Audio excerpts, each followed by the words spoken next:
Degree college భూములు ఉంటాయో సుష్మందిరే కానీ అరోరా కాలేజ్కి సంబంధించిన కానీ మన స్టేడియమే కానీ అలాంటి అన్ని భూముల మీద రమణన్నపై ఎమ్మెల్యే గారిపై చేసిన ఆరోపణలు అవి అవాస్తవం.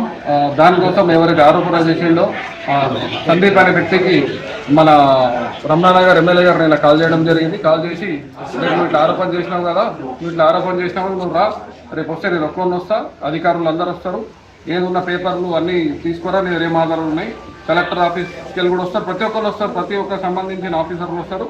కాలేజ్ స్థలాలు ఒక్క ఇంచు కూడా ఎప్పుడు కూడా కబ్జాకు కానీ దేనికి కానీ గురి కావాలి అని విషయం ప్రతి ఒక్కరు తెలుసు. ఈ విషయంలో నిన్న ఎమ్మెల్యే గారు ఫోన్ చేయడం జరిగింది. అసలు వాళ్ళు ఏం చేశారంటే రెచ్చగొట్టే విధానంలో రమణన్న గారు ఎప్పుడైతే ఒక్కళ్ళే వస్తా అన్నారు, వీళ్ళందరూ ప్రతి విలేజ్ ప్రతి కార్యకర్తలకు మీరందరూ తరలి రావాలని ఉత్కంఠ వాతావరణం క్రియేట్ చేశారు. రమణన్న సింగిల్గా వెళ్ళి మాట్లాడి దానికి సమస్య పరిష్కారం చేద్దాం, లా అండ్ ఆర్డర్ కంట్రోల్ చేద్దామని అనుకుంటే వీళ్ళందరూ ప్రతి విలేజ్లో ప్రతి కార్యకర్తలు పిలిపించారు.